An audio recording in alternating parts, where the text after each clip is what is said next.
Damn Of shit. course, we live in societies and we have to police those societies. And yes, you can look at tax dollars and where that goes. I think that's an awful way to determine the value of human life. And I'm not saying one thing or another for the death penalty, but from a Christian perspective, I think it should be hard to justify. After all, if someone has committed a crime, many Christians would think that person is lost, even though that's not what the research shows. Wouldn't you want to give them more time to be found before committing them to death and thus an eternity of hell? Or do you just want vengeance? Let's see. 60% of the U.S. adults overall favor the death penalty for people convicted of murder. Among religious groups, 73% support the death penalty, so higher than the national average. In contrast, non-religious individuals, including atheists and agnostics, are generally opposed to the death penalty. About 65% of atheists and 57% of agnostics oppose it. Now, there's a whole lot that comes into this: race, political affiliation, but generally speaking, we see that if you are a Christian, you are more likely to be in favor of taking someone's life than not. The last one I had was abortion. Again, not making a direct claim here, but the Christian claim seems to be that life is inherently valuable and should be protected, and that is reflected in the percentage of what people believe about abortion. I think this is really interesting. A large majority of non-Christians support legal abortion. That's between 69 and 82% of non-Christian Americans. Christians only have 27% favoring legal abortion. But when it comes to acting out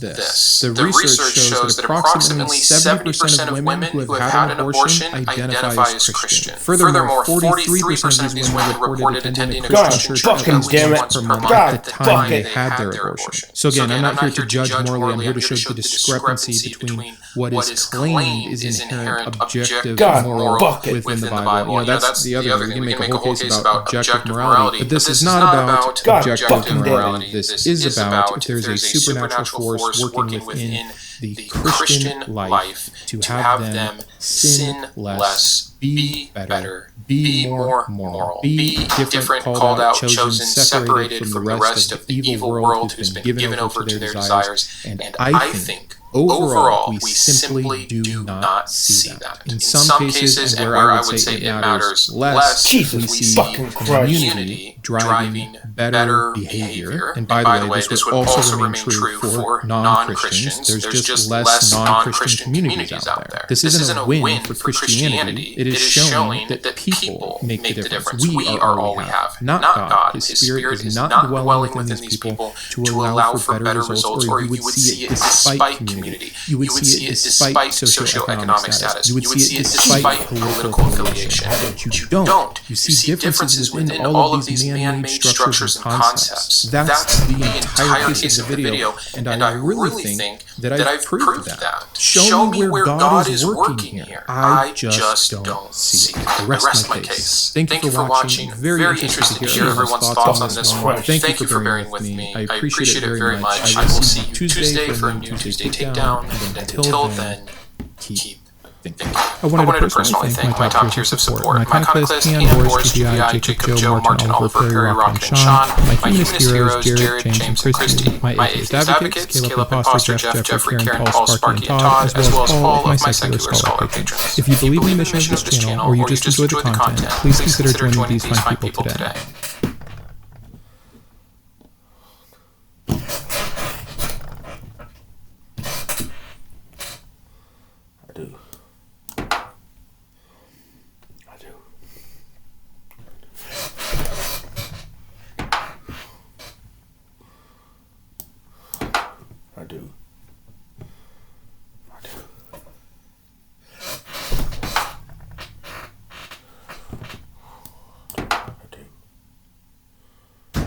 God fucking damn it.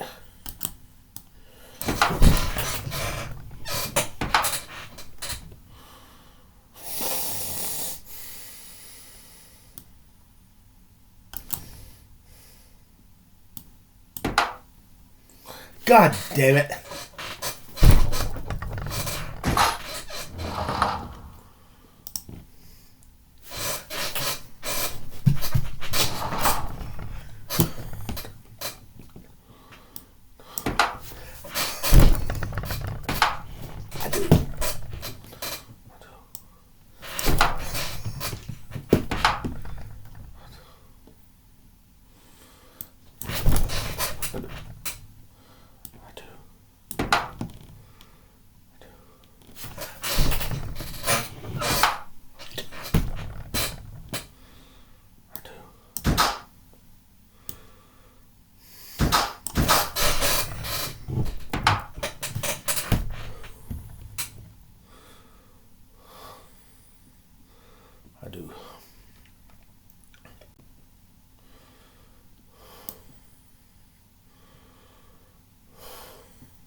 Jesus fucking Christ.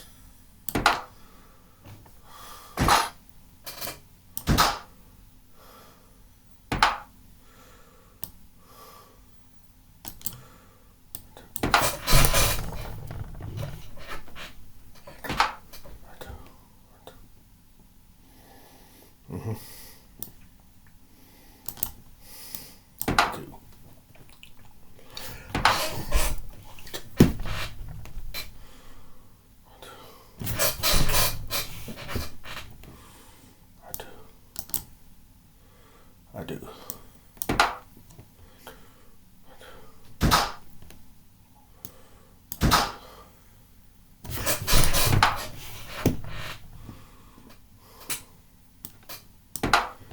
I do.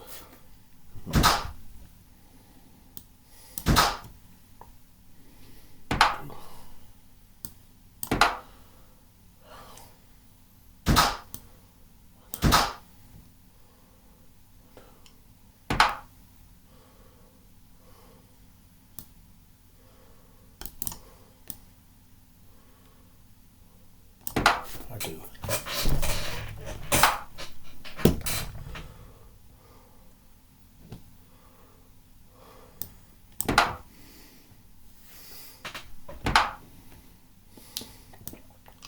Goddamn slant-eyed slut.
Jesus fucking Christ.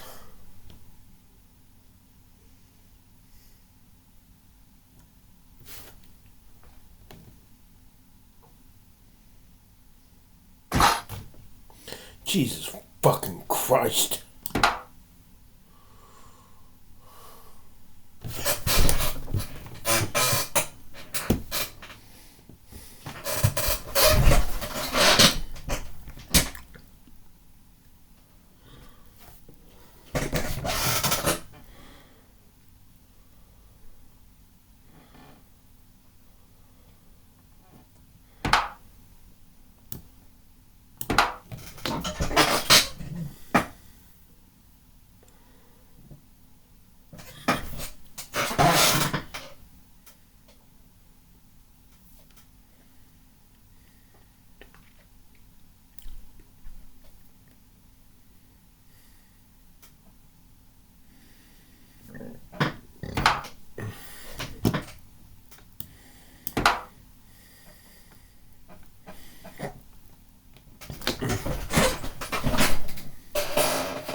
Get that goddamn fucking whore out of here, you slut.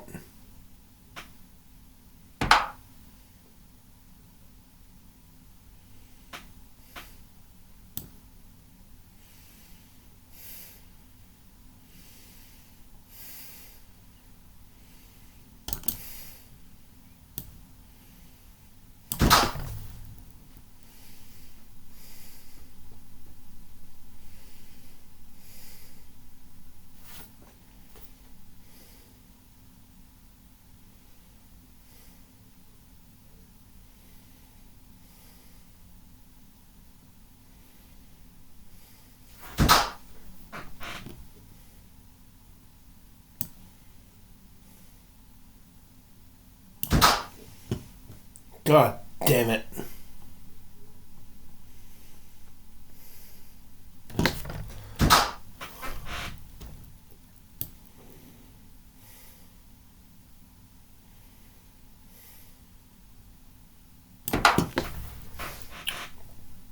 Jesus fucking Christ.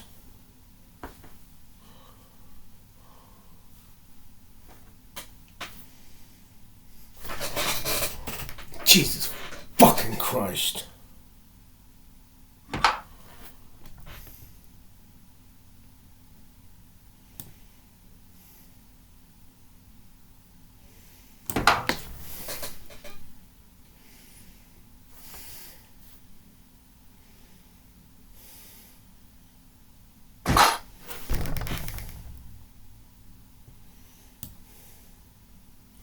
Jesus fucking Christ.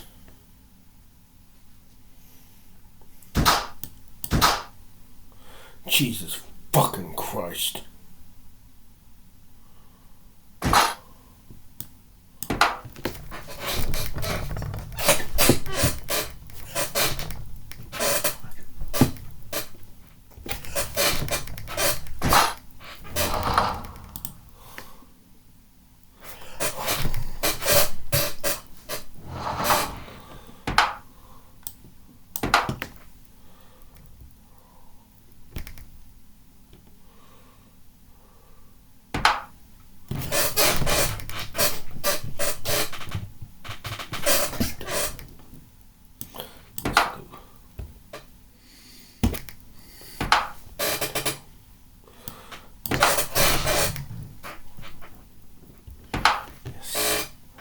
I do.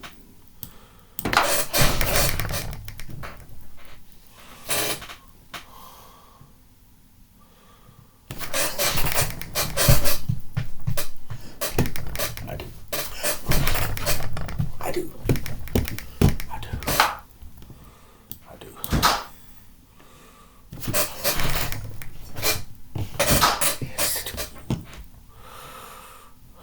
I do. I do.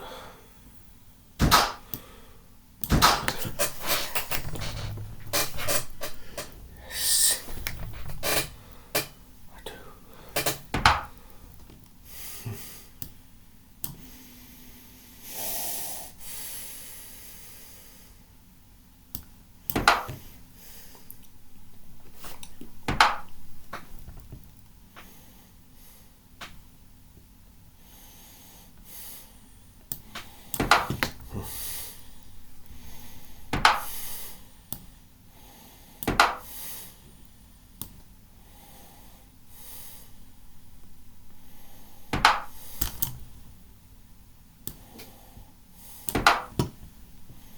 Come on, you bitch.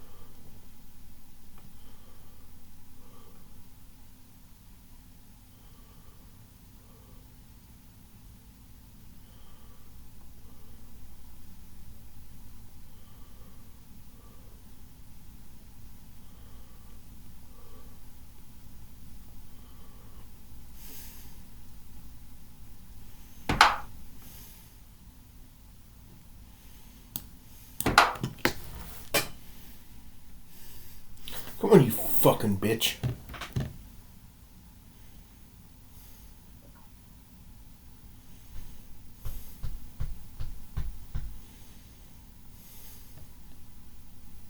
Come on, you fucking bitch.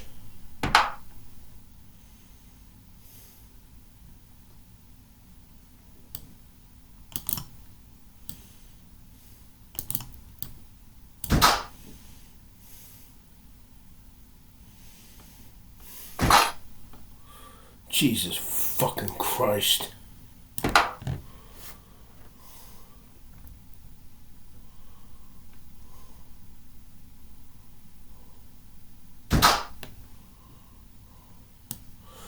Jesus fucking Christ.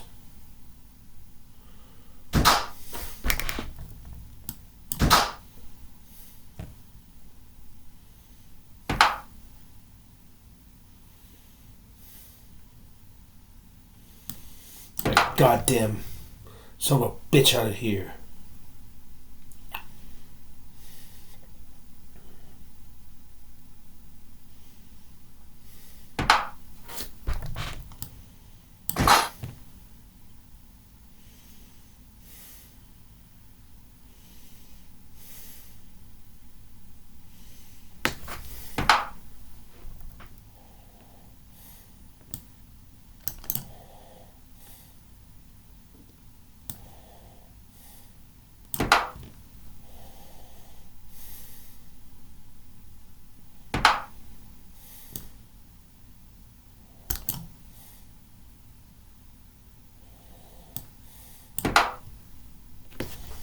God fucking damn it.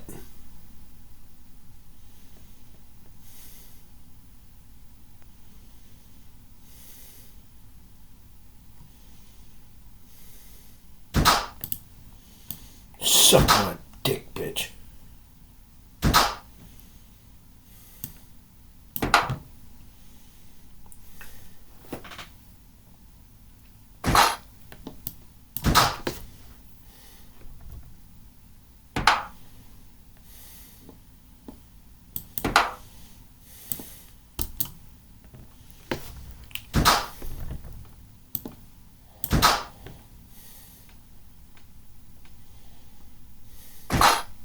God fucking damn it.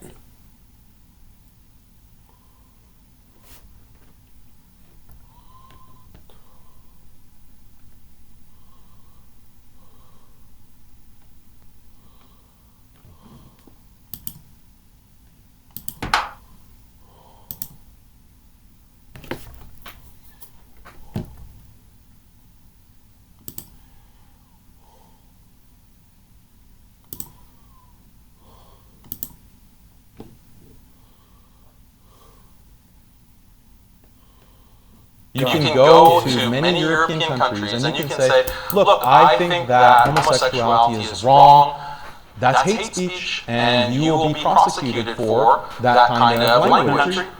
Britain, Germany, Denmark, the Netherlands, France deports Muslims. Yes, you can be imprisoned, you can be kicked out of the country. Muslims are deported from France because they cite verses of the Quran in public speeches that are seen as hateful. This is something that is happening in Europe, and it's being in Canada. The same thing. You have hate speech laws. The only reason that is not the case in the United States is because the First Amendment is more robust here. In all of those countries, you can be imprisoned.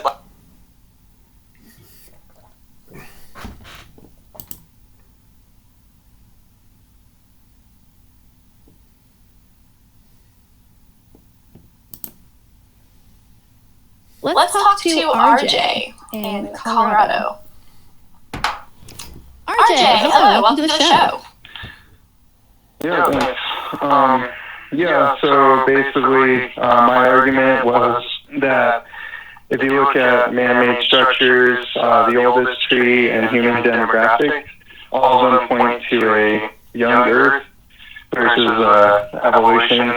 evolutionist view point. Let's jump in with the caveat here that I'm not a biologist, and as smart and accomplished as Dr. Darrow is, I do not believe biology and evolution are his forte. We will try to talk about this in an informed way. But also, I would encourage, I will make the case here that you need to be ready to offer an alternative. Because I guarantee you, our line of questioning is going to end up being, okay, why do we care and what are you trying to convince us of outside of this claim about evolution? So we'll let you make your case first, and then we'll dive in. So go for it. The farce. Okay. Well, the man-made structures I'll start off with. Most of them they center around, now not all of them are in the Middle East, but a lot of them are. And the other ones that aren't kind of center close to the Middle East. Like, my fuck have been taken to that damn. You have the pyramids. I know you just in Africa, but it is close to the Middle East. God damn it. And then the society that came afterwards was Greece, and that is also somewhat close to the Middle East. I realize that that's considered part of Europe, but they all kind of center around that Middle Eastern area. And, if you listen to the Bible story, that's where Noah, after the flood, first he landed in Mount Ararat, or the mountains of Ararat, I guess, and that's in modern-day Turkey, Syria, around that area. Okay, so let's break that down first. That's an interesting place to start. So thank you for running through that. So I've got a couple comments here. First off, do you know the concept of like the Fertile Crescent and the cradle of humanity and civilization, kind of that terminology? I think I'm a little familiar with that, yeah. Yeah, so what you're espousing here is kind of common knowledge among people who even, do accept evolution to be true.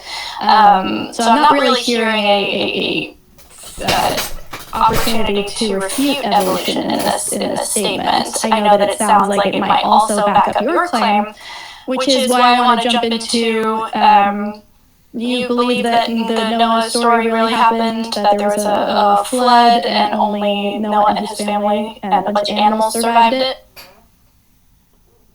Yeah, well, and the fish in the ocean, yeah.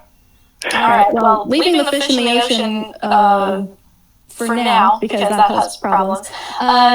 So my question is, if we're going literally here and saying there's a literal creation in 6 days, I'm assuming, and then a literal flood, and then literally 3 sons, their wives, Noah and his wife, were the ones to repopulate the earth, how do you reconcile how long it would take for that amount of people to create the number of civilizations that we're talking about here in that short span of time?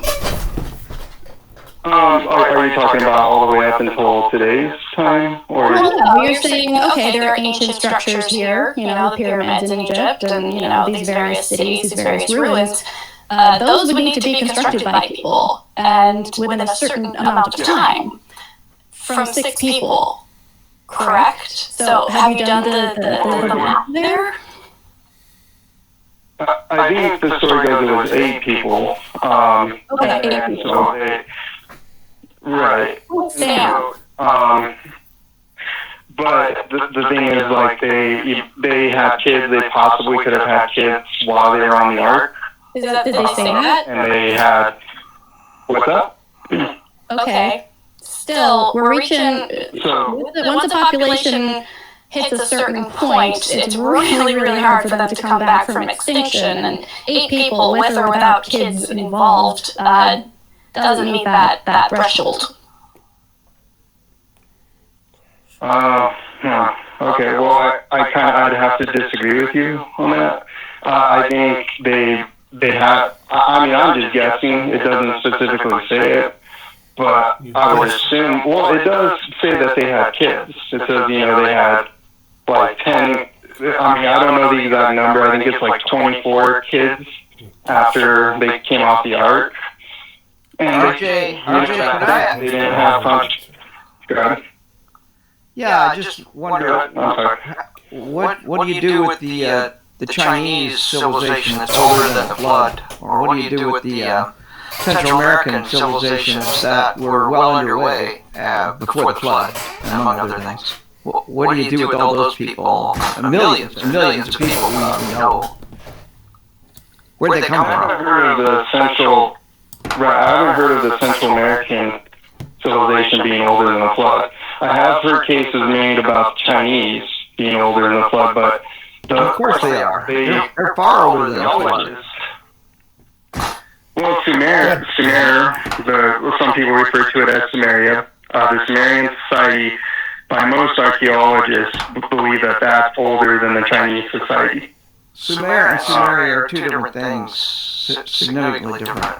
Sumeria. So what I'm asking you is, can you, if I were to say, would you go online or wherever you go to get your information, get some peer-reviewed sources from archaeological studies, and could you make a case? You're not making a case to me because you're not citing any sources. Right. You're not an archaeologist. You're not an evolutionary biologist. Evolution is not even the issue here. Evolution is not the issue. Human habitation on this planet is the issue. It goes way, way back before the flood.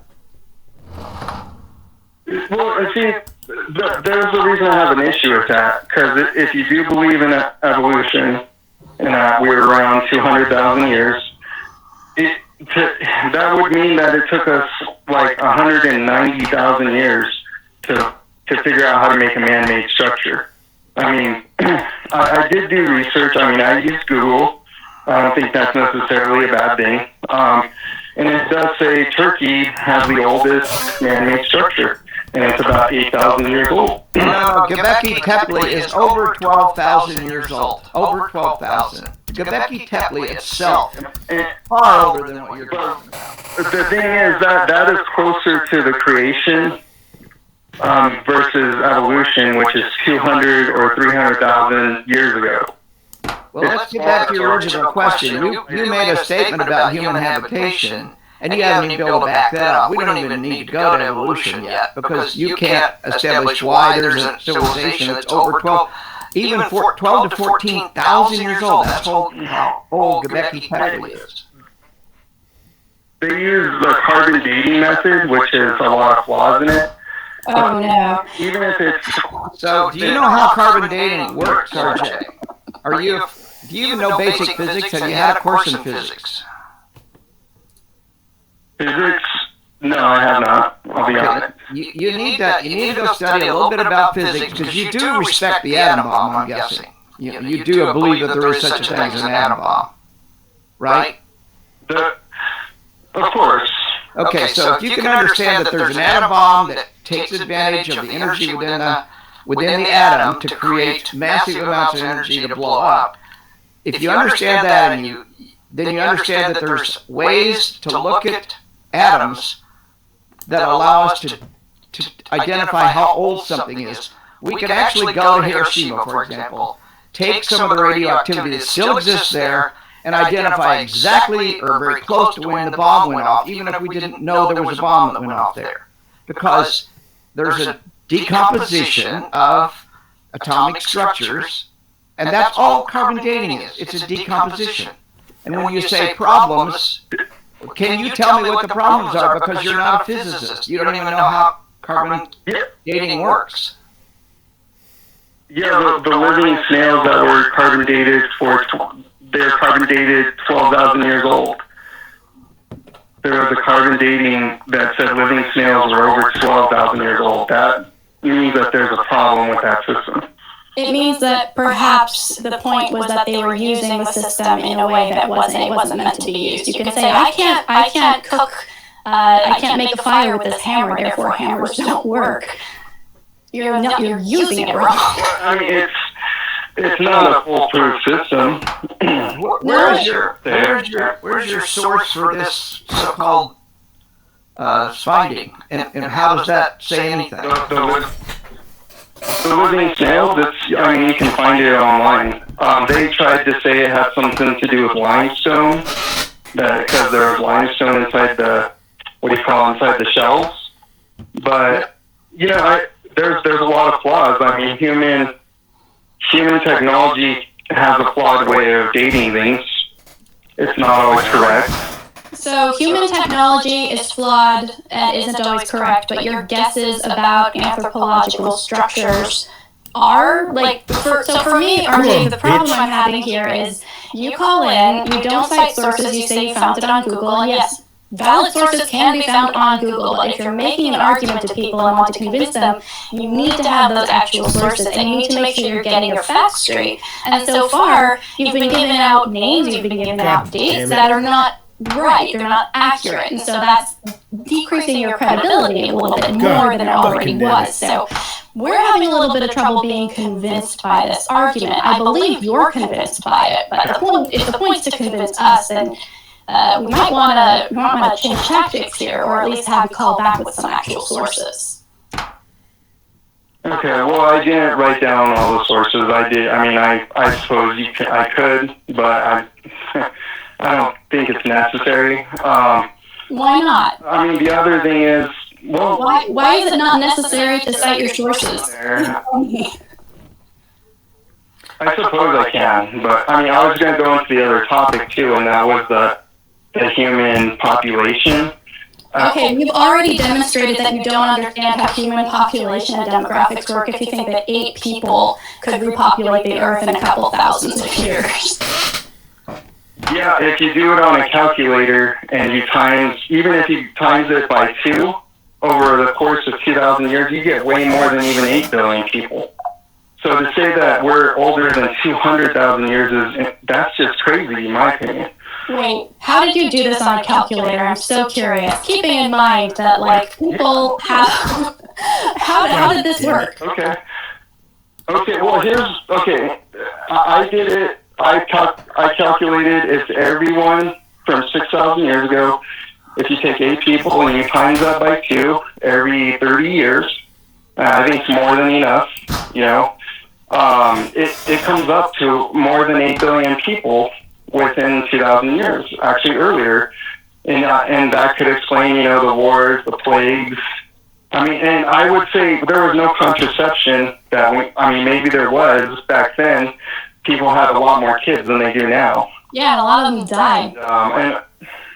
Yeah, that's true. I mean, there was famine, plague. Well, wait a minute. You made a huge assumption, and that's you're going to double it every generation. Where'd you get that information? How do you know that's an accurate calculation? Well, I mean, I don't see if they're having if you have 8 kids per couple, right? Even if half of them die, you're still doubling every generation.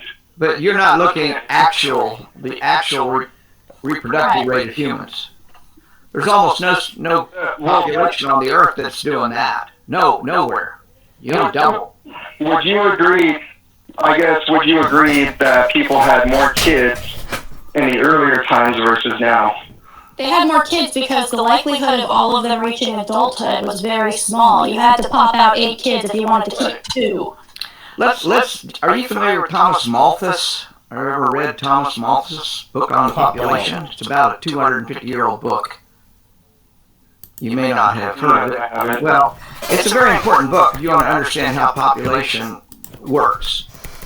Are you familiar with Thomas Malthus? About 8 kids. It's because the likelihood of all of them reaching adulthood was very small. You had to pop out 8 kids if you wanted to keep 2.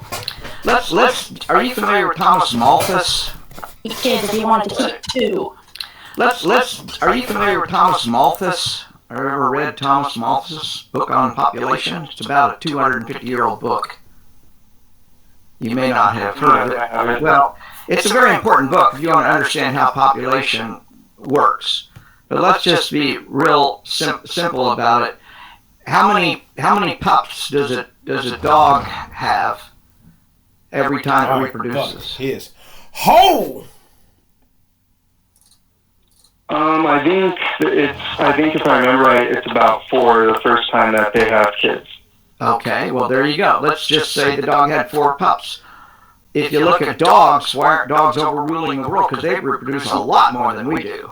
Yeah, there is actually a lot more dogs today than there were 100 or 200 years ago. A lot more. That's not my question. You espouse a doubling every generation. You just told me dogs don't just double, they quadruple every generation. So why aren't we overrun with dogs? We kind of are. We have a lot of dogs in the humane society right now, and humans are smarter than dogs. Humans are the smartest mammal on the planet, so they have a longer likelihood of being smart. RJ, I think you need to go back to school and study a little bit of math, study a little bit of biology. The amount of knowledge you're lacking here is astounding. And the main thing is population dynamics do not work the way you're saying at all. Nowhere close. Humans might reproduce at 1.2 times per generation, and that's under the best of circumstances. I'd have to disagree with you on that. I don't care if you agree or disagree. You don't have diddly squat for evidence, so it doesn't matter what your opinion is. It's not based on anything on fact. With you on that. I don't care if you agree or disagree. You don't have diddly squat for evidence, so it doesn't matter what your opinion is. It's not based on anything on fact. I would say it is. I mean, I disagree, but this is why it's useful to cite sources. Yeah. One thing I can't wrap my head around, though, is do you really think that we were around for 190,000 years and we didn't make a man-made structure, or we didn't, our population didn't get up to 10 million? You know, do you really think it took us that long to come up with a lot of these things? Do you think human beings, the writing system dates back to 5,000 years, and that's So, RJ, 190,000 years? RJ, I want to answer your question with a question. Do you think you're the first person to think of this? Do you think that all of those scientists who dedicate their lives to this have somehow overlooked this? Or do you think that maybe you are not quite understanding what's going on here? I do think they have overlooking it quite a bit. I do. You realize that there are some pretty standard assumptions across countries, across continents, where scientists will come to these same conclusions. Do you think that this is a worldwide rapid knowledge here? That's an argument from authority. That's the same argument that... No, it's not an argument from authority. An argument from authority is only an argument from authority if they're not actually an authority on the subject. So the majority of Christians rule the world, but they're all wrong. But the scientists who are not the majority of the world are the correct ones, even though there's a lot of scientists that disagree with the scientists you're referring to. Okay, so first of all, Christians aren't the majority. Muslims are actually. But my point here is that either you think that all of the scientists are wrong and you have somehow come up with something that has been completely overlooked across the entire globe, or I'm suspecting... Do you think there might be some kind of conspiracy happening here where everybody's agreed to lie about it for some reason? Like, either do you think that the entirety of the scientific demographic is illiterate and incompetent, or you think there's part of the giant conspiracy? You're right. And both of those seem very far-fetched to me, especially if you're the one saying, well, it's just common sense. I mean, I suppose you could make that argument, but I do think they overlook a lot of things. They've made lots of mistakes in the past. How did we come up to realize mistakes? Have you ever made mistakes? No, here's my point. RJ, how did people figure out that scientific mistakes were made? Through science. I would say evidence and testing things and evidence. Right, so science. Science figures out when science makes mistakes. I'm fucking you up. Not guesses, not holy books. Snails. The living snails was a mistake, though, right? I'm going to have to look that up. But I would suggest that you do some looking up, too. And something I would suggest you look at is Vice Rhino's channel. So that's VICED. Rhino, RHINO. He does a lot of coverage of exactly this kind of thing. He is a lot more knowledgeable about sources and the science behind it than we are. Also, if you think you've got something that completely rattles the entire scientific community to its core, I'm confused why you're coming to a show that explicitly says we're not scientists instead of going to actual scientists and presenting this. Because you could get a fucking Nobel Prize, dude. Like, if you bring this up and realize the entire scientific community has been mistaken for the entirety of its existence, you're going to get some pretty awesome cred. So I suggest maybe moving in that direction next time. They will ask for sources, though, so they're worth it. Okay. You were asking for evidence, all right? And that's, you guys are asking for evidence, and then when a creationist presents evidence. Ooh, wait. Evidence for what? What are we asking evidence for, God? Because we did not even touch that. That is the whole other topic. Yes. Okay, well, next time, call in and talk about God, because that's not what you did today. Even if evolution were proven false, the Christian God would still need to be proven. They are not the only options here. So, what are the other options?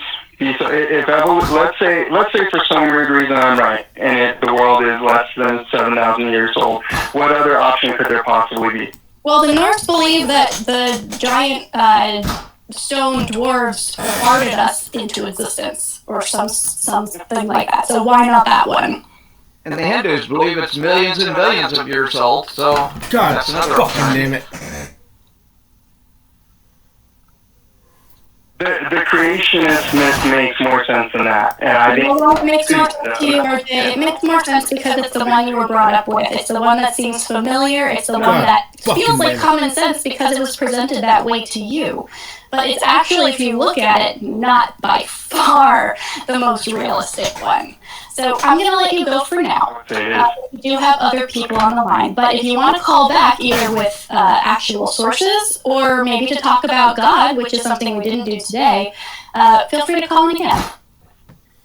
God. All right, I'll let you go. I know you got a lot more callers. I will say thanks for being respectful. I call Matt, and that guy just hangs up on people.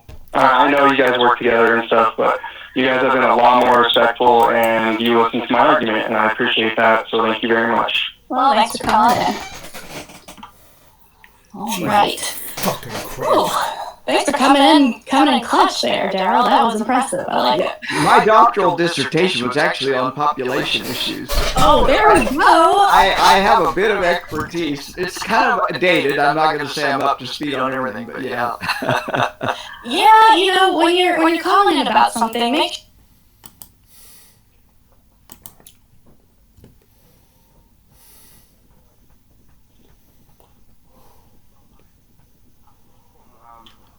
I'm from Australia.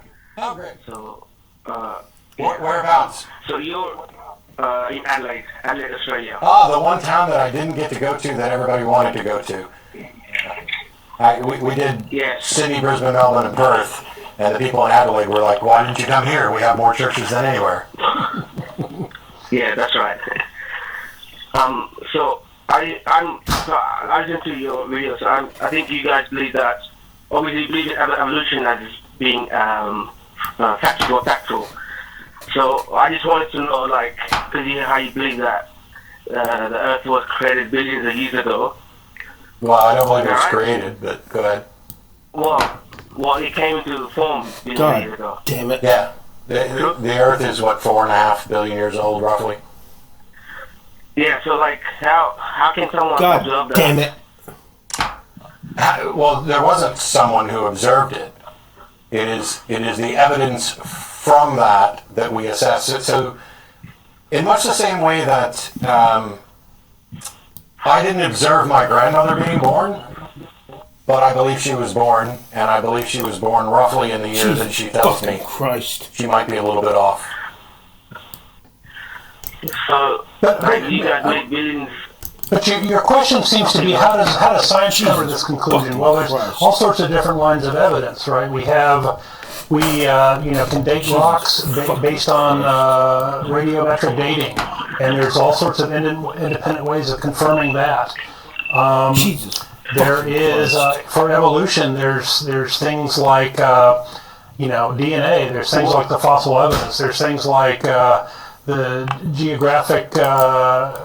How evolution appears on islands and these sorts of things, and gives us little laboratories for how things work.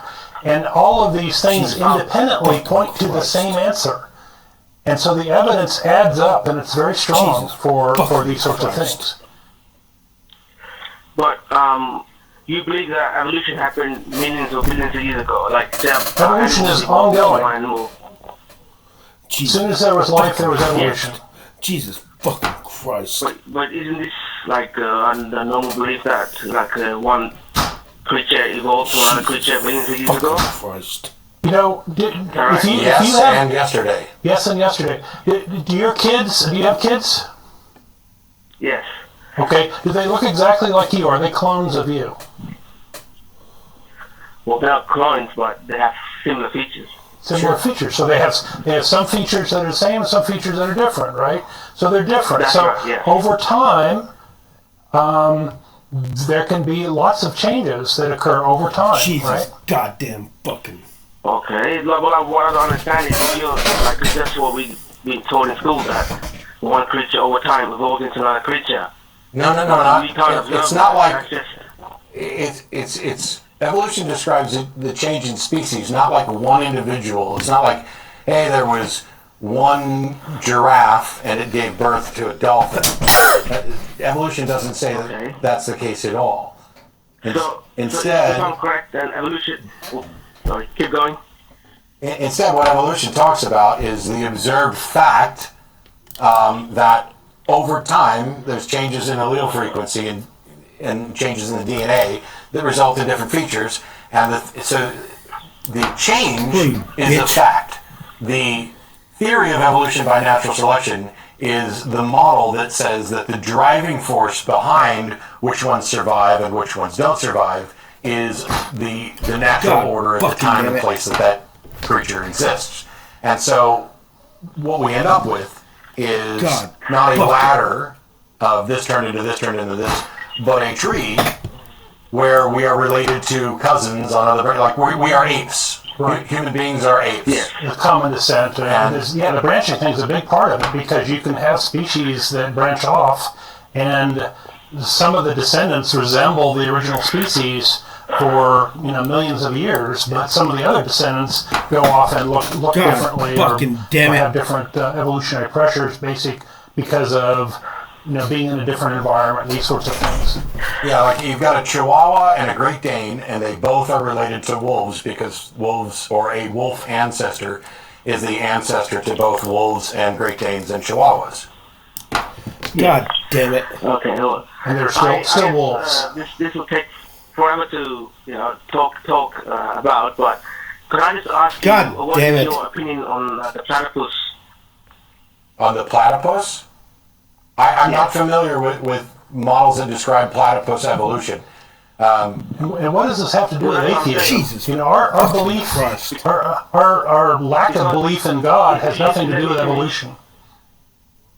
Well, I thought, because you have such a strong belief in evolution, I thought, because you don't believe in a God, I thought it started... No, evolution is a big threat to theism, because if evolution is true, there was no Adam and Eve, there was no fall, and there's no reason for Jesus to exist. It's all just gory performance art. So evolution is a big threat to Christianity, but it's neither here nor there for atheists. If we found out evolution was wrong, like if we found out today that everything in the model that we have for evolution turned out to be wrong, that still doesn't tell us anything about whether or not a God exists. But don't you think, because a platypus is a mammal, bird, and a reptile, no, it's not. That at least proves that, yes, it is. A platypus is a bird? No, it's not a bird. You're mistaken. It is a duck-billed mammal. So not only do you not understand the basics of evolution, but you don't even understand the species that you called in as the gotcha. It's a duck-billed mammal. And duck-billed is a description that doesn't make it a bird. It's also a reptile. No. Reptilian. Sorry. Yes, because the male has fangs. Okay. The male has poison. That's not the characteristic of reptile. So you think that the definition of reptile? You think that the definition of reptile includes the male has fangs? So saber-toothed tigers are reptiles. I tell you what you need to do is go to some of the many great websites that actually describe and teach evolution. Like there's one from Princeton as well. There's also one, Just a Theory. You can actually get biology books that go through and describe this. I bet if you Google platypus evolution, you will find a number of articles on people giving you actual detailed information. But the first thing you probably need to look up is this something called speciation, about one species turning into another, because if you don't understand what that is and how it works, then all the rest is just window dress. Well, I have researched the platypus evolution. Like, I did look it up on the internet, but I couldn't find any valid reason to believe that it evolved. You don't find any reason to believe that it's evolved. Bring out that fucking whore. Well, I don't know where it evolved from to what creature, because it's a mammal and a bird. Sure. So the thing here is, you just said you don't know. Cool. How would you find out? I'm saying I did my research and I couldn't prove that. So if you could tell me. Are you a biologist?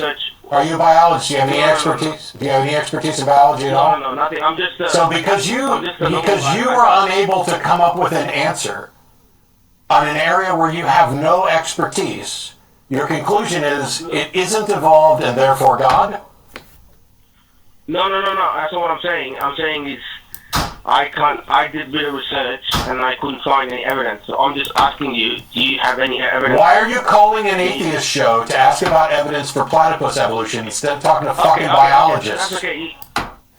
No, that's okay. Instead of talking to fucking biologists. No, I'm not angry. I'm just pointing out how silly this is and how I do not believe that you're actually being honest at this point, because somebody who cared about the facts of evolution, the cornerstone of biology, somebody who cared about what do we and don't we know about the biological history and the evolutionary history of a platypus, would not call into an atheist show in another country with two non-biologists to get the answer.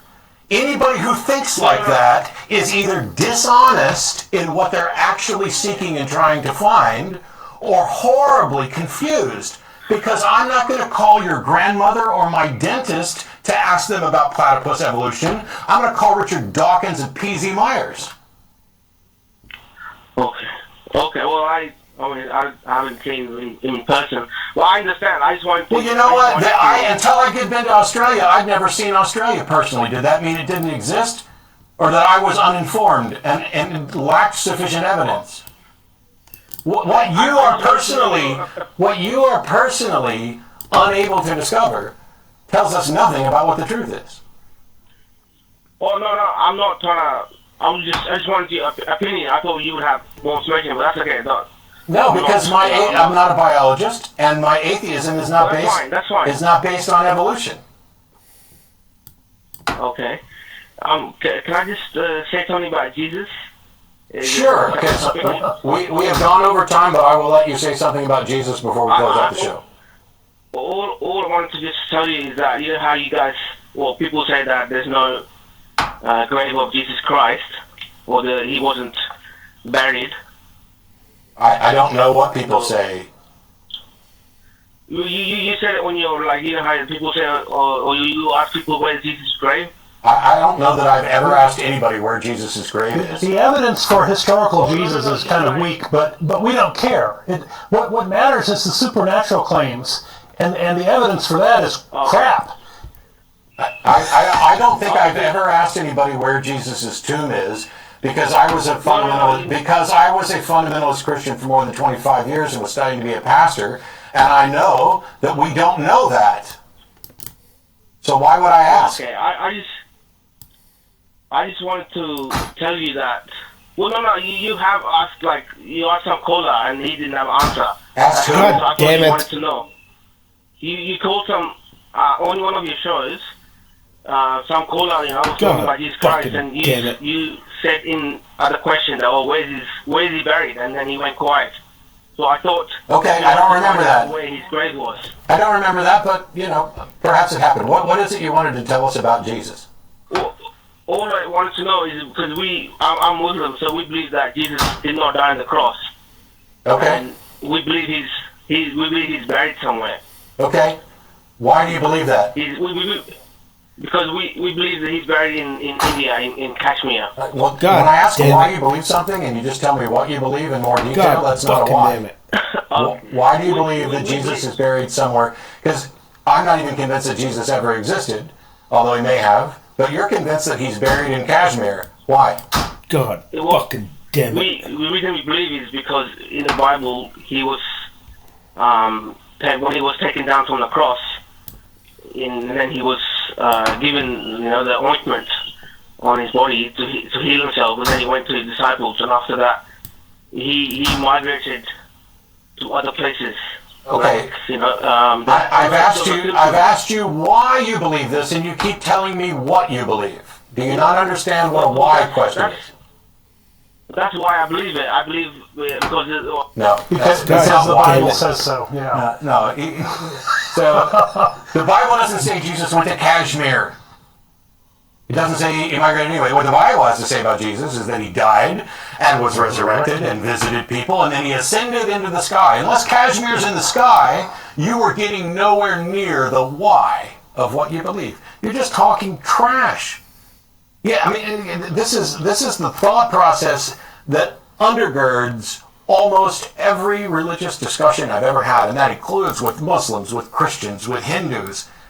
Anytime you try to get to the meat of why they believe what they believe, they just tell you more about what they believe. Oh, here's what. Because they don't think about why they believe things, right? Because they just believe, and they're taught to believe, and they believe since they're children, and all these things, and that's a terrible reason to believe. Yes. One more? It's funny. No, we're over time. It's funny because nobody is satisfied when their parents say, "Because I said so." And yet seemingly every religious person I've ever met is immensely satisfied with "because I said so" if the I in question is their particular holy book or some supposed expert that they were brought up listening to. Because I said so, because I said so. Go do your damn homework. Do your homework on evolution, do your homework on your religion, go do your homework on your particular religion and the other religions. And I wish comparative religions courses were mandatory. I don't want them to be electives. I wish they were mandatory in public schools, because when I sat through my comparative religions course, I can remember as a Christian sitting there going, man, these people believe bizarre shit. But not me. That's what you Yes, you too. Yes, you do. And everybody else who was sitting in that class was thinking the exact same thing. This belief is bizarre. How could they possibly believe? This belief is, who could seriously believe this? And the thing is, there were representatives of most of those beliefs in that classroom, all thinking that about everybody else. Now, this show's been on for 19 years or so. I've been hosting for 11, 12, whatever the hell it is now. I don't plan to stop anytime soon. We're probably going to keep going. I don't think religion's going to go away anytime soon. But you want to know what might make religion go away? If we took all the religious people in the world and put them in one place, let's go with South Carolina, because that's what the Christians wanted anyway. And then you guys sit there and talk about why, not what you believe, but why you believe it. And have this discussion amongst all of you. As people walk out of South Carolina, I predict, without a dream, they're going to be non-believers. They're going to finally realize that, hey, that old thing about, I'm an atheist, that, means I just believe in one less God than you do, or in case of Hindus, several less gods than you do. But as soon as you realize, and then there's another old quote, when you realize why you don't accept the religions you reject, you'll understand why I reject yours as well. That's the key. So go to South Carolina, hash it out, and then when you're done, if somebody comes up with the one true religion and a justification for us, call us and tell us about it, because we'd love to hear it. But if all you have to do is call in to tell me what you believe and how you haven't managed to disprove something or prove something, or how you have this idea that you might be able to demonstrate the probability of something vaguely godlike that could be a part of the natural world and yet transcend the natural world, even though there's no demonstration of any probability of that, you're wasting our time. Because it's just likely. But it is good fun.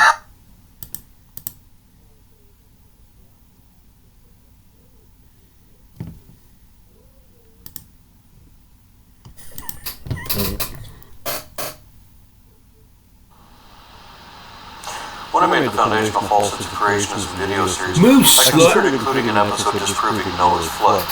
But that series was meant to address all the different types of creationism, not just those based on the God of Abraham. Later, I considered making a subsequent series showing how different fields of study collectively disproved the flood myth. I never got around to it because I thought the flood story was such an impossibly ridiculous farce there was no need to making videos to explain just how absurd that fable was. Surely everybody knew that already. But if 2016 has taught me anything, it is not to underestimate the stupidity of people in large groups. So this should be the first in a series of videos showing how meteorology, geology, anthropology, zoology, and even mythology each individually disproved Noah's flood. My presentations are usually based on arguments from my own observations, but this time someone else has done all my work for me. So this video will be based on a scientific article which was handed out by Christian teachers when I took a college course in historical geology. Just because you believe in God and Jesus doesn't mean that you have to go so far as to deny demonstrable realities of science. That was their first lesson. The article they printed out for the class was called Physical Constraints on the Noachian Deluge, submitted to the Journal of Geoscience Education in March of 1983 by two associate professors of earth science at St. Cloud University. At that time, Dr. Leonard Soroka taught introductory earth science, physical geology, and historical geology, while Dr. Charles Nelson specialized in oceanography and hydrology. Together they did something most scientists never do. They examined the Bible's claims scientifically. I mean, most scientists do that personally, but not publicly. Once they realize how childishly unrealistic those stories are, they see that none of the fables in Genesis can withstand even a moment of critical scrutiny. Since most scientists had already figured that out as children, they think the average grown-up must surely know better. So they don't publish papers debunking mythology because there's no need to. It is honestly too silly to warrant serious discussion among reasonable adults who understand physical realities. So just for the fun of it, these two scientists evaluated 4 natural sources of floodwaters, being rain, hydrothermal springs, and 2 types of cometary impact to determine whether a natural explanation was even possible. Sometimes scientists have to determine whether a possibility exists. Remember that the next time someone says that anything is possible, it's not. In this case, they determined that it would require a flurry of physical and chemical miracles because otherwise the Noachian flood defies the laws of physics, meaning that it is physically impossible. First they looked at the rain because the Bible said it rained for 40 days and 40 nights. Considering the amount of water currently in the oceans is about 1.37 billion cubic kilometers, then in order to cover all the high mountains everywhere under the heavens, would require an additional 4.4 billion cubic kilometers, or a billion cubic miles of water. I have to convert the metrics, since most of my target audience are Americans who don't understand science. So to flood the world, the way the Bible said, would take roughly 3 times the amount of water we already have. Where did all this extra water come from? We know that it couldn't already be here because the land would still be covered now. Some have argued that it wouldn't take that much water because the Earth could yet have mountains. They imagined that the effects of the flood were so cataclysmic that it shoved geologic plates together and caused these mountain ranges to appear. But the Bible says otherwise. It says there were mountains. It says there were high mountains, and that the water covered these all over the earth. Let's not forget that Noah was supposed to have landed on Mount Ararat, which is over 3 miles high. Even the smaller peak is an elevation of 2.5 miles. And remember that the way volcanoes rise is by piling up lava, which is typically over 1,000 degrees, even underwater. So wait a minute.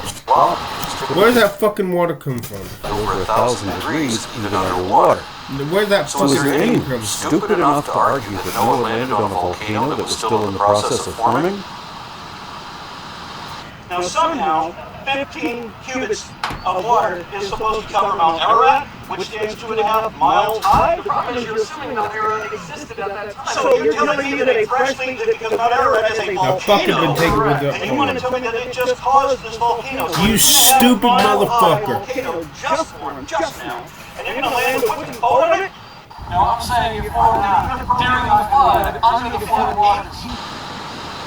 Even if we allowed the volcano could have formed completely and insufficiently cooled before the ark landed on it, there's still the problem you of where stupid creation's ark motherfucker. landed. This is the Jericho site, said to be the resting place of Noah's Ark. In fact, several creationist sources insist that this vaguely boat-shaped rock formation is supposed to be the Ark's remains. These people tend to be young Earth creationists, and they believe things can be fossilized very, very quickly, even without being buried, which is a whole other bunch of bullshit. But they think this pile of rocks is the Ark, and it's still thousands of meters above sea level. So we're still talking about 1 billion kilometers of extra water that had to come out of nowhere. But the flood had to be a lot deeper than that, because the Bible says it rained for 40 days and 40 nights, and that it took another 5 months after that for the waters to recede until the tops of the mountains became visible. And another month after that before the Ark came to rest at this elevation, more than a mile above sea level. So if the peaks of Ararat had already formed beneath the floodwaters and waters receded to reveal them, then the flood is still that impossibly deep. Either Eric Hovind is wrong or the Bible is wrong. So what's your next bullshit excuse, Eric? So we are talking about 1 billion cubic miles of water that would have had to come out of nowhere and would have to be banished back to the void whence it came. Remember that the Bible describes the earth as a flat disk covered by a giant crystal dome with windows in it, so that the sun, moon, and stars and all the heavens are contained within the expanse or concavity of this firmament, and above that there is only water, an inexhaustible supply of water pouring in from an eternal abyss. You fucking whore. I guess we are to assume then that all this extra water would have to be pumped back out again through the fountains in the earth that don't exist either.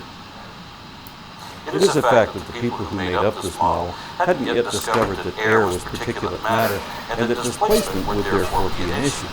So none of this could work unless the water was pumped back out and air was pumped back in. But believers tend to ignore most of what the Bible says anyway, and no one even tries to defend the firmament anymore, unless they pretend that it's not like a solid dome of molten glass like the Bible says it is. Maybe it's actually a hydrospherical canopy made of water vapor. God damn it. If that were the case, then Drs. Nelson and Soroka say that atmospheric pressure would be about 840 times what it is now, and that it would be 99.9% water vapor, so it would be impossible for humans or other animals to breathe. And such a mixture of gases can't even exist as gases at temperatures humans tolerate. There wouldn't even be enough nitrogen or oxygen to support all that water vapor as cloud droplets. And such clouds would have prevented nearly all light from reaching the surface. So if it was a water vapor canopy, it would not have allowed life as we know it to exist on the surface of the Earth. Then we get into thermodynamics. This were the case, and Drs. Nelson and Soroka defend the firmament anymore, unless they pretend that it's not like a solid dome of molten glass like the Bible says it is.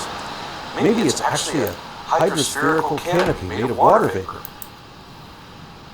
If that were the case, then Drs. Nelson and Soroka say that atmospheric pressure would be about 840 times what it is now, and that it would be 99.9% water vapor, so it would be impossible for humans or other animals to breathe. And such a mixture of gases can't even exist as gases at temperatures humans tolerate. There wouldn't even be enough nitrogen or oxygen to support all that water vapor as cloud droplets. And such clouds would have prevented nearly all light from reaching the surface. So if it was a water vapor canopy, it would not have allowed life as we know it to exist on the surface of the Earth. Then we get into thermodynamics, an aspect of physics creationists often like to cite, but never understand. Fucking damn it. Nelson and Soroka explain that as each kilogram of water vapor condenses, 2.26 million joules of energy are liberated. This energy is known as the latent heat of vaporization and is the source of energy that powers thunderstorms and hurricanes. So converting the water vapor to rain over 40 days would radiate about 10 to the 28 joules of energy worldwide, raising the atmospheric temperature beyond 6,400 degrees, making Earth the second hottest object in the solar system.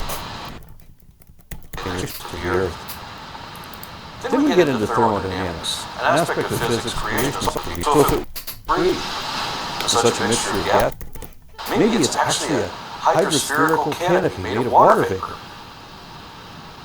If that were the case, then Drs. Nelson and Soroka say that atmospheric pressure would be about 840 times what it is now, and that it would be 99.9% water vapor, so it would be impossible for humans or other animals to breathe. And such a mixture of gases can't even exist as gases at temperatures.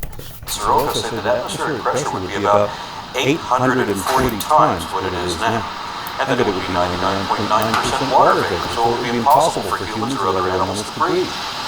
Such a mixture of gases can't even exist as gases at temperatures humans can tolerate. There wouldn't even be enough nitrogen or oxygen to support all that water vapor as cloud droplets. Such clouds would have prevented nearly all light from reaching the surface. So if it was a water vapor canopy, it would not have allowed life as we know it to exist on the surface of the Earth. Then we get into thermodynamics, an aspect of physics creation is often like to cite, but never understand. Nelson and Soroka explained that as each kilogram of water condenses, 2.26 million joules of energy are liberated. This energy is known as the latent heat of vaporization and is the source of energy that powers thunderstorms and hurricanes. So converting water vapor to rain over 40 days would radiate about 10 to the 28 joules of energy worldwide, raising the atmospheric temperature beyond 6,400 degrees, making Earth the second hottest object in the solar system. The oceans would boil and the Ark would burn. Next we look at Walt Brown's hydroplane theory, which holds that God purposefully built a time bomb into the Earth, that he sealed 435 billion cubic kilometers of water under a slab of granite more than 20 miles thick, somewhere in the top 1,000 meters of the Earth's crust, and that it broke according to tidal pulling from the moon, meaning it would have broken at that time anyway, even if the people of the Earth hadn't pissed off God by now. So did he know in advance when he made people the first time that he would be so disappointed at them that he would want to kill them all and start over? Anyway, setting aside all the flaws of the hydroplate model, like how that water got into that impossible position in the first place, let's say it's hypothetically true for a moment. Imagine what happens when the crust cracks and all that highly pressurized water erupts into the sky.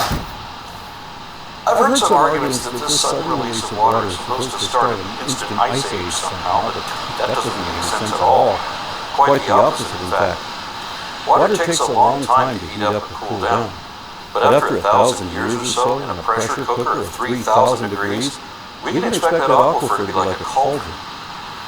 So when this superheated steam erupts from broken geological plates all over the planet, it would again steam cook everything before boiling it alive. So if all this extra water didn't come from underground, then the only other source is that it came from outer space. Now if it came in the form of a comet, it would have to be a ball of water ice 1,300 miles across. That's roughly twice as wide as Texas. That's not going to burn up in the atmosphere, especially when it's 1,000 miles thicker than the atmosphere. If it came in at roughly 10 miles a second, it would have an explosive impact of 12 trillion megatons of TNT and wipe out all life faster than the resulting flood. So what about a cometary hailstorm? A million smaller comets would minimize the impact damage, but it wouldn't change the total energy of the whole mass together. These smaller comets would heat up and vaporize the atmosphere, generating quite a lot of heat each. That many of them coming in all at once would heat up the atmosphere too. Nelson and Soroka say that the global temperature then would momentarily rise well over 12,000 degrees hotter than the surface of the sun. None of these suggestions have tried to explain where the water would go after that. We know that it couldn't have drained to some underground caverns because if such fissures existed, that's where all our water would have been already and we wouldn't have the oceans. So the next suggested hypothesis is that the amount of water is the same before and after, but that the excessive flooding is a result of tsunamis caused by a concert of large meteors hitting all the different oceans repeatedly.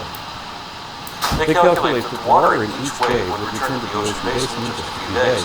So to keep the timescale given in the Bible, Nelson and Soroka postulated a significant meteoric impact every day for 150 days to keep the continents more or less continuously inundated, like the Bible says. As this water lifted up over the tops of the highest mountains and kept draining back into the ocean basins, this would generate a very large amount of potential energy, which would eventually take the form of heat radiating into the atmosphere. They estimate that this much water rising and falling in this way would increase the global temperature as high as 3,600 degrees. All their calculations are included and explained in the paper, and the summary is that all the sources they tried, and indeed any combination of them, would produce enormous amounts of heat and would result in atmospheric temperatures exceeding 1,000 degrees Celsius. Clearly, such temperatures rule out any possibility of the biblical account of the deluge being literally or historically correct. This is just one of the ways that physics, specifically thermodynamics and meteorology, disprove the fable of the global flood. God fucking damn it. God fuck it.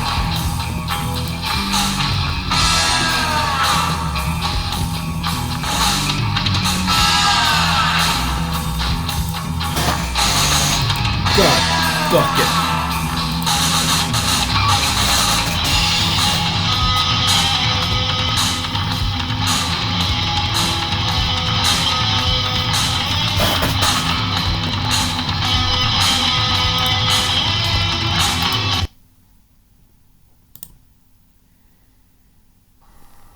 When I took a college course in historical geology here in Texas, both of my instructors identified as Christian, but on the first day of class, they said, if you believe in Noah's flood now, you won't by next week. And they proceeded to show substantial geological evidence inconsistent with and contradicting flood models of religiously motivated pseudoscience. Likewise, I asked Wildwood Claire to help me with this video. She's a geologist active in the atheist community. She's made several videos showing how geology disproves the Noachian flood fable, and I'll include those links here. But she referred me to another geologist, Tim Helbel, who identifies as Christian. In one of the recommended sources, Helbel wrote that most of the pioneering natural scientists and geologists of the Renaissance and late modern era, a group which included many pious Christians, expected that their fieldwork would provide evidence of the biblical flood, reflecting a catastrophic event in Earth's history of only thousands of years. However, as they discovered the interrelated dynamic processes of the rock cycle and pieced together Earth's history from the vertical sequence of rock layers around the world, they concluded that the Earth must be older than thousands of years. Furthermore, they couldn't identify a single layer of rock or sediment that fit with the global flood occurring early in human history. Fuck you. By the early 20th century, most leading Christians accepted the great age of the planet Earth. For example, notes in the popular Scofield Reference Bible, published in 1909, provided an old Earth interpretation of Genesis 1. Helbel goes on to explain how creationist pseudoscientists radically rejected modern geology to erroneously attribute every geological formation to a global flood that evidently never happened. But he notes that the overwhelming majority of geologists, including Christian geologists who affirm the authority of the Bible, reject the flood geology narrative. To that, I would add that less than 1% of Earth and life scientists give any credence to creationism, and that the only people who do cite religious reasons following their childhood indoctrination, not the evidence. Andrew Snelling is a perfect example of that. In 1990, he documented an erosional period of more than 100 million years on a rock formation that he himself determined to be billions of years old. He detailed all the evidence and methods leading to this conclusion and submitted these findings to scientific journals where it would be peer-reviewed. But at the same time, he was also writing articles for the Creation Science Foundation, which would become Answers in Genesis. Therein, he pretended to refute his own current observations, minus the evidence and methodology, of course. In those articles, he said that the Earth was only 6,000 years old, simply because he thinks the Bible says so, and he said that nearly everything in geology should somehow be blamed on a global flood. This is because of what he wants to pretend, rather than what he can show to be true. His position is all about make-believe.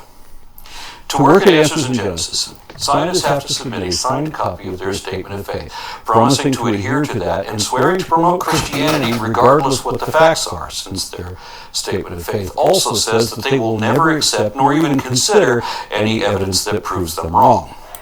Yes, they really are that openly dishonest. Sincere scientists don't and won't swear to defend any given position no matter what, the way Andrew Snelling did. In fact, science is the antithesis of faith, working exactly opposite of the way religion does. God damn it. Andrew Snelling cannot defend his position from an evidentiary basis, neither in peer-reviewed publications nor even in a debate format against mainstream geologists. Yet he remains a pitiful example of professional failure that is the very best that creationists can produce in their defense. Seriously. This credulous, disreputable, self-contradicting sellout to imaginary fantasies really is the best they've got. Creationists don't care what the facts are, and only assume their conclusions for religious reasons. They're authoritarian. They don't want to know about the data, they just want to hear proclamations from authority.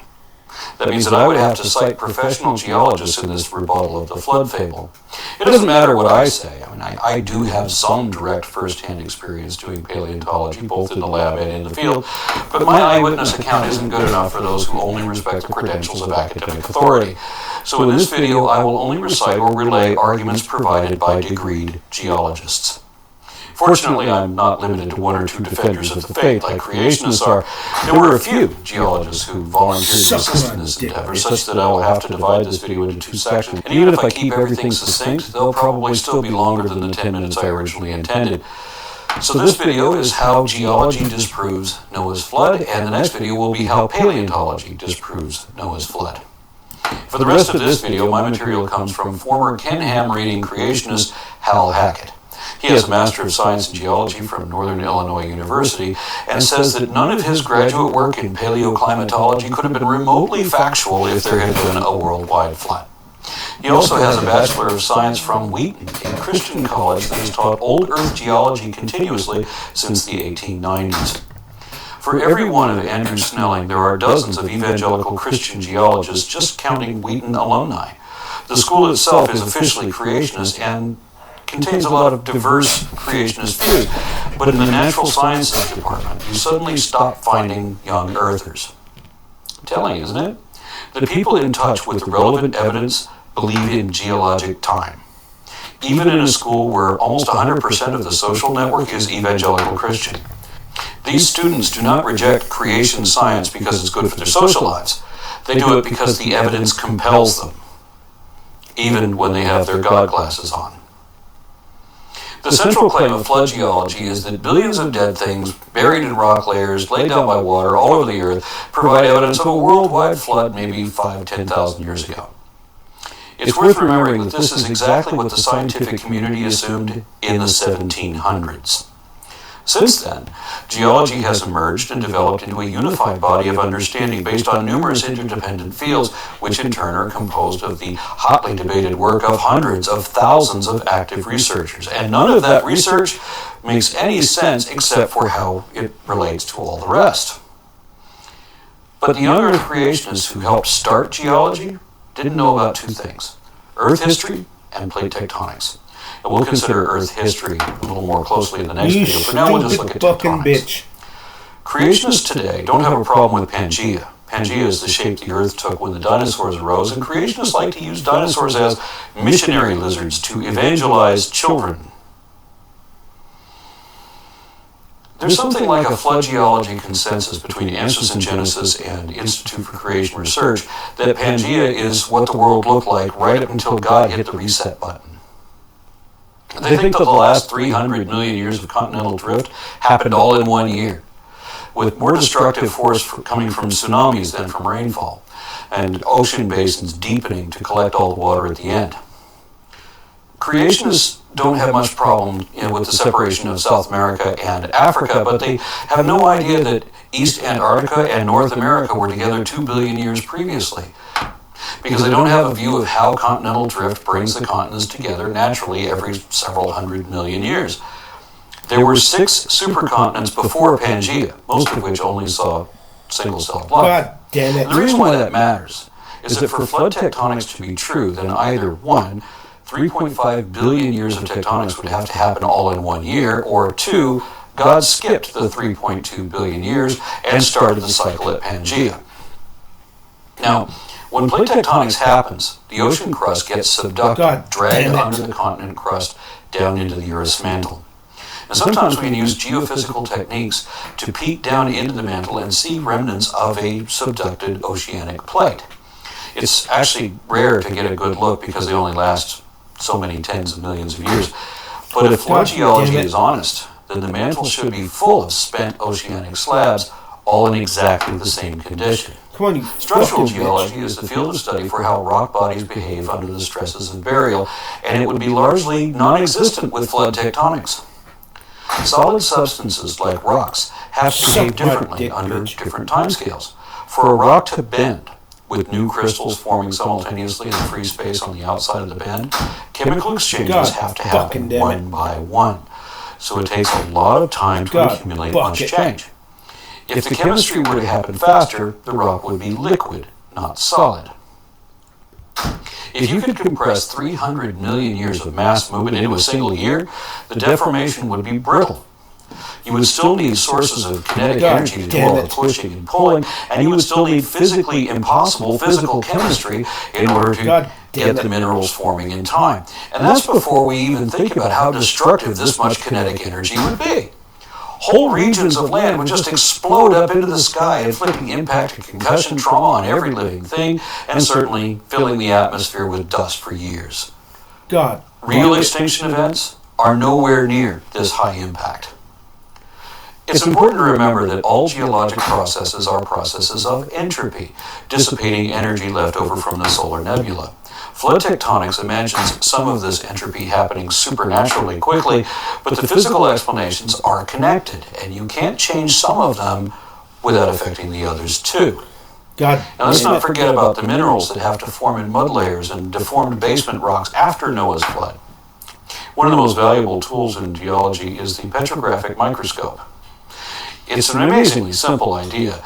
You have a slice of rock thin enough to fire light through, and then you examine each mineral through a microscope. Fucking Christ. Microscopic slides alone reveal so many details about a rock's origin and history that to think that the whole stratigraphic record came from a single common event only gets more and more absurd. And as we look around the world today, we see all the same kinds of rocks still forming, each in their own particular way.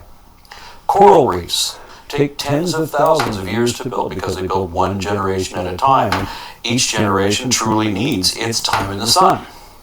Flood geologists don't believe in thousands of years between the creation and the flood, so there's no way they can explain coral reefs without ignoring everything else we know about them. Carbonate muds, like the Solnhofen limestone where Archaeopteryx was found, are from a highly specific, highly stable lagoon environment with the right oxygen content and the right redox conditions. It is hard to imagine what would more completely prevent the formation of carbonate muds than a worldwide flood. The St. Peter sandstone, which forms the primary aquifer for the city of Chicago, was a river delta and/or coastal shore environment at the end of a Mississippi-scale river. The sand that this river left here has been eroded at the surface for thousands and millions of years. It is one of the cleanest, purest sandstone formations in North America. Worldwide floods can't make clean, pure sandstones, especially not if there are tectonics happening too. Only rivers and beaches can do that. Worldwide floods can't make Grand Canyons either. Again, only rivers can do that. We don't see a Grand Canyon draining every continent. Instead, we have rivers eroding in sync with gradual tectonic changes. And this is not to say that we have no idea what a global flood would look like. We actually do. There are some mega flood deposits in eastern Washington state, ripple marks hundreds of meters long. They happened when an ice dam broke at a nearby glacial lake. Strange, then, that such landforms are not typical on every continent. With water catastrophically washing all over the earth from the oceans, surely these mega ripples should mark their progress. Unfortunately for flood geology, mega ripples only happen when glacial lakes break, and mega floods are not broadly responsible for Earth's landforms. Geomorphology is an entire division of geology attesting to that. We can even look back into the past and see how geomorphology worked differently before the evolution of rooted plants and trees. Hydrogeology is about groundwater. Groundwater can only move so fast. Just try moving a lot of groundwater quickly. You'll rupture or liquefy the ground you're working with, and that's what hydraulic fracking is. Groundwater is a problem for flood geology because it hasn't all been in the ground at the same time. Not even close. Groundwater is commonly tens of thousands of years old, and some of it will take a few million years to get from point A to point B. It is impossible to speed that up without perforating the conservation of energy. If groundwater had a shared creation event, or even a shared flood event, the geochemical signature would be grandly diverse and completely unmistakable.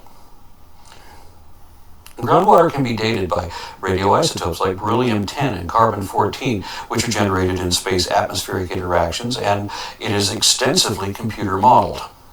Creationists who have yet to benefit from scientific computer modeling may not understand the significance of that. Computers basically give us the power to look to the back of the book and check the answers before we turn in our homework. Computer modeling lets us find out if we're missing part of a complicated explanation. And that's why scientists find it helpful where creationists can't. Geochemistry is the application of chemical principles to geologic reality. Ecosystems depend on their specific geochemical equilibrium conditions in too many ways to summarize because reality is complicated. If you have a worldwide flood, you shut off every nutrient cycle. Even if you miraculously saved every living thing on Earth, you'd still need a magic ecological defibrillator just to get the system working again. If you mix the geochemistry of the whole Earth's surface, you will instantly kill 99+% of the biomass. You will have an immediate runaway greenhouse effect from all the methane release, and you will have no way to keep oxygen in the atmosphere. Now let's say God takes care of all that. His magic is strong enough, right? He still has to fake a kaleidoscopic variety of evidence to get you to believe what the fable says. If there was a worldwide flood, salt flats would dot the continental basins, most of which would then be unusable for centuries. Large sections of them would remain unusable, and all of them would share geochemical traces. None of them would have natural soil horizons. The biblical authors didn't know that because they didn't know how any of these things work. Different isotopes of the same element share chemical properties but have slightly different physical properties. As a result, different isotopes experience physical changes differently, which means they end up concealed differently in different parts of the Earth's system. We can measure the ratios in different parts of the system and use them to learn about the processes of change. Radioisotope geochemistry gives us numerous independent absolute dating methods for rocks and minerals. Carbon-14 and beryllium-10 are two radioactive isotopes produced in the atmosphere by cosmic rays. The amount of beryllium-10 will tell you how long ago an Earth's surface has been buried or exposed, and the amount of carbon-14 will tell you how long ago an organism died, if it was within the last 50,000 years or so. Otherwise, there are many other methods of absolute dating that can clock back much further, and scientists use multiple methods to confirm accurate results. Stable isotopes are just as useful. See Figure 2 in the attached paper by Zakos et al. 2001. The oxygen isotope ratio in the ocean is set by chemical changes in the freshly spread oceanic crust. This is an equilibrium condition that won't change significantly without a major change in the total amount of mid-ocean spread. Flood geology is actually the only proposal for that, and stable isotope geochemistry makes it squarely testable. The kind of tectonics envisioned by flood geologists would expose massive amounts of molten mantle directly to ocean water in a geologic instant. This would produce essentially a complete departure in the marine oxygen isotope signal. Zakos et al. Present a combined record of oceanic oxygen-16 and 18 and carbon-12 and 13 going back 65 million years. The record comes from summing data from numerous individual cores that overlap in layers in time. Different cores are best dated by different methods, but they are always cross-confirmed either with the other cores or with absolute dates. When their isotope data are averaged together over time, we see some very interesting variations, but nothing like the departure we would expect from flood geology. Polar ice caps contain less heavy oxygen than do most waters, so the growth and collapse of ice sheets has an immediate impact on the oxygen isotope ratios of the remaining ocean. Variations in the delta 18O curve tend to indicate top-down climatic shifts, while variations in the delta 13 curve, however, indicate sweeping biological changes in the carbon cycle. Such changes are responsive to the climate change indicated by the delta 18O curve, but they are also connected to changing weather patterns as the continents move. Look at the curves in Figure 2. Where's the flood? For scientists, the best thing that can happen is to improve human understanding. But there's always a price on your head to be collected by whoever can show that you don't know what you're talking about. Frauds have a short life expectancy in science because sooner or later, someone will get famous for correcting them. And honest scientists are not going to throw away or ignore every indication of antiquity just because that's how some pretenders want to interpret fairy tales. So get over that. This is evidently an ancient world.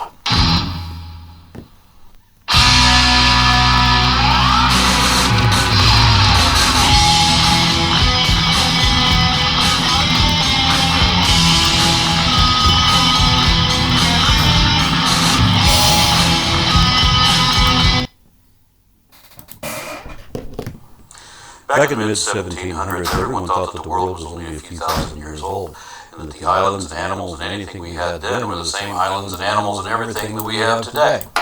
And people have been finding fossils forever, but most vertebrate fossils require some understanding of anatomy in order to identify them. And that's after you realize that fossils can even exist. It was once believed that God just made some rocks look like that. Or if somebody did recognize certain bones, they thought it came from something that was still around somewhere. So people didn't know that they were holding a rib or a piece of a pelvis from some ancient animal unlike anything alive. Who knows how many species that we don't know about today because their fossils were uncovered but discarded by folks who didn't notice the significance of what had just passed through their fingers. It was different with invertebrates, though, because they were usually recognizable seashells or impressions of other aquatic life forms not that different from what we have today. So when people started to figure out that fossils were the remains of living things cast in stone, it made sense to imagine a global flood as the reason why fossils of marine animals were found so high up on dry land. They didn't yet realize that as sea levels rise and fall, that the land heaves up and subsides in an oscillation similar to the tides coming and going, but on a larger and slower scale. They didn't know about tectonic plates, pushing what was once a seafloor upward into a high mountain slope. They didn't know that the Earth is dynamic, changing and moving all the time, albeit very slowly. And they had no idea yet how very old the world would prove to be until they began to recognize fossils of things that no one had ever seen alive.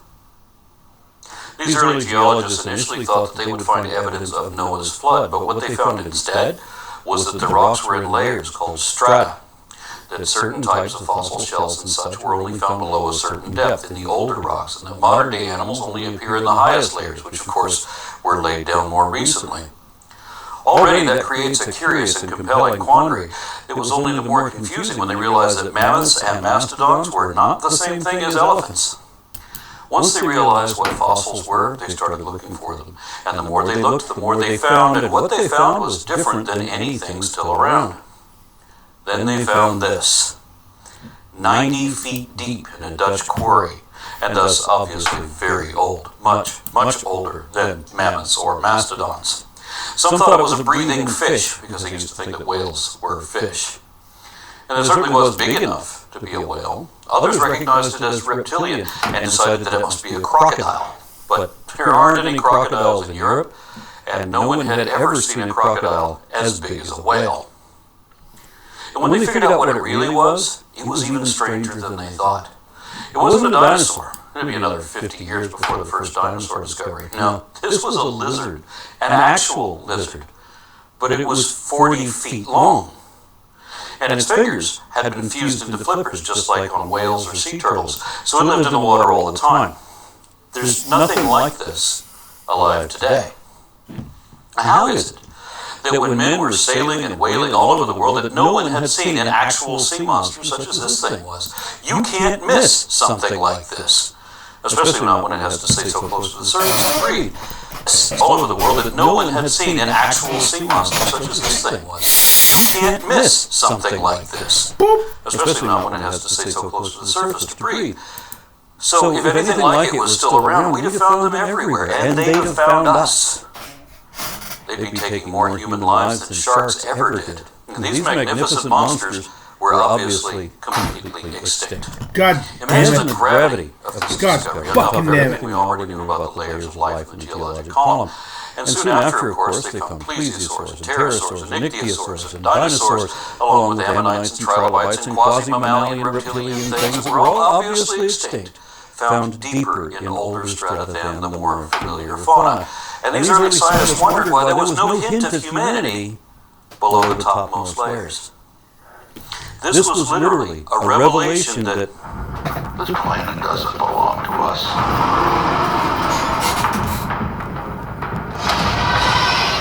Ancient species owned this earth long before mankind. Imagine what an earth-shattering realization that must have been for those pioneers. Remember that these people previously believed in the Noachian flood fable, which said that all the animals on the earth, everything that had nostrils to breathe the breath of life, came to Noah to be saved.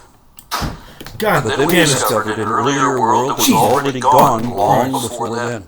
with animals that couldn't have been on the ark and couldn't have played any part in that tale. Fucking Christ. Most people's knowledge of paleofauna is limited to a few plastic pieces of prehistoric playset. They have no idea how rich the fossil record is. There's hundreds of species just of dinosaurs, and 15,000 species of trilobites, among many other lineages that you've never even heard of because there aren't any left. There are so many genera represented in the fossil record that the millions of species we have now are only about 1% of what there used to be. And there isn't just the primordial world and then the world of men. There are several successive stages, punctuated by a series of mass extinctions, where life rebounded with the proliferation of new forms every time, and the entirety of human history is only the last moment of the history of life on Earth. Early science recognized these different periods by the type of fossils found in particular strata. In other areas where some strata were eroded, they used these as index fossils to provide relative dates as to what was Paleozoic, Mesozoic, Cenozoic, and so on. Very distinctly different eras. We never find trilobites where there are fossils of mammals, nor dinosaurs above the KT-Iridium boundary, and no bunnies in what would otherwise be recognized as Cambrian rock. But creationists try to include every extinct animal they know about and squeeze them all into a boat that was already overloaded before they tried to add any fossil forms. Believers can't allow or admit any earlier world without men, much less any succession of them. So they imagine everything and every age all living at the same time. It's like the original King Kong in 1933, because Stegosaurus lived 80 million years before Tyrannosaurus, which lived 60 million years before anything resembling a gorilla. We know this because scientists can now find absolute ages by using a variety of radiometric dating methods, which are all much more precise. And that's not the only problem with Noah's Ark. According to every ounce of paleontological evidence anyone has ever dug up, there is every indication that the further back in time you look, the simpler and more similar living things appear to be, until there are only single cells, and this Proterozoic era accounts for more than 80% of the history of life on this planet. There were no primates 100 million years ago, no mammals 200 million years ago, no dinosaurs 300 million years ago, and no land animals whatsoever 400 million years ago. 500 million years ago, there weren't any insects or vertebrates with actual bones, and 600 million years ago, there weren't even the most primitive fish yet. We've never found any trace fossils for macroscopic life forms prior to 700 million years ago, but we do have bacterial microfossils covering another 2.8 billion years prior to the first multicellular anythings we've ever found a trace of. Prior to that, there is no evident life of any kind at all. Creationist pseudoscience is particularly popular in the U.S. Few Americans know that during the Cretaceous period, when the world was a bit warmer than it is today and there were no ice caps at either pole, our continent was divided by a western interior seaway, such that several states, including Texas, Louisiana, and Florida, were all entirely underwater. If there were any mountains in Colorado then, they would have been islands, because the sea was hundreds of meters deep in some places. How do we know that? Well, I myself took a trip to a Cretaceous beach near the Texas-Oklahoma border, where a river has cut a path through the strata deep enough to reveal a place where thousands of ammonite shells have apparently washed along this ancient shore together. The oldest ammonites, like those of the Paleozoic, had straight conical shells, but what we found here were the more recent type of spiral shell that are common in the Cretaceous. Though this was once a beach, this sea has since receded, and the area was eventually buried in at least two successive formations accumulating over millions of years afterward. Similar finds in different places as compared to other areas that never show any marine deposits at all led to paleomaps like this one. So we know there was a sea here, and that it didn't cover everything. So how do we know how deep the western interior seaway was? Well, the depth was variable at different times depending on temperature and tectonics, as I said, it would ebb and flow. But we do have a few clues, starting with coral formations. Corals testify not only to an old Earth, but to the lack of a global flood. Huge coral reefs and animals require many hundreds of thousands of years to form. The reason for this is the exponentially slow rate at which specific coral reefs grow. And in ideal conditions, most corals will grow 1 to 2.5 centimeters a year. However, conditions are hardly ever ideal, and the whole coral reef will grow even slower than the individual corals themselves. Broken branches of corals have been compounded into the sand, and that's concreted together to help form the basis of the new reef, algae are responsible for the cementing process. And this results in the reef as a whole growing at only millimeters per year. Regard this information when considering the Eniwetok Atoll. In a paper published in 1960, Harry S. Ladd reports his findings when he decided to take core samples, and the samples demonstrated that the reef was a giant cap of coral growing on a cap of basalt volcano cone. When the volcano originally erupted millions of years ago, it formed a volcanic island, much like the modern Hawaiian Islands are now. The part of the island that was above sea level eventually eroded away, allowing the reef around it to begin growing and encapsulate the entire volcano. Damn it. Volcanic atolls have a tendency to sink over time, and as a result, the corals covering an island must continue growing upward to maintain access to the shallow waters that are ideal for growth. Occasionally, in geologic history, the volcano will cease to sink and lift upwards instead, keeping the coral several feet above water. This causes a gap in the paleontological record of the coral growth. The modern Tonga Islands are examples of former atolls that have gone through this process. The core samples taken at Eniwetok Atoll demonstrate these gaps where the coral was heaved above the water. In an interesting side note, the deepest of the core samples taken show the coral is so old it is chemically changed from aragonite to dolomite. When core samples taken of the atoll are measured, it reveals a thickness of around 1,380 meters or 138,000 centimeters or nearly 1 mile. So let's grant creationists two assumptions. 1. Growing conditions are always ideal for the coral. 2. The erosional gaps in the core samples simply do not exist.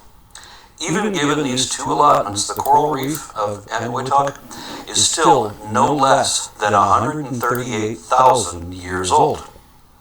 Therein appears a major problem for creationists who only, at the most generous, allow that the Earth could only be 10,000 years old. There are additional things corals can teach us about the oceans and the Earth within their growth.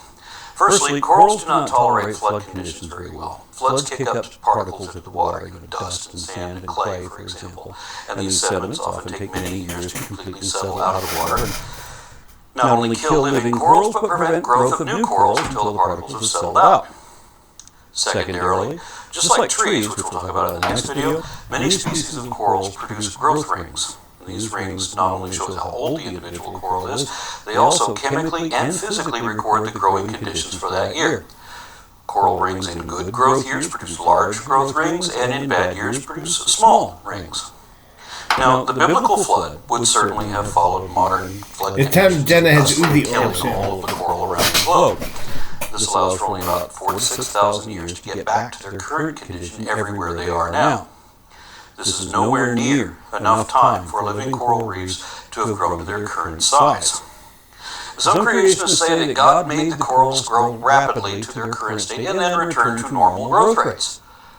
But what about the coral growth rings? Do they support this claim? They do not. Another objection is that God made corals grow many small rings in a year to give it the appearance of many years of growth. This would be deliberately deceptive, and I don't know why their God should be a deceiver.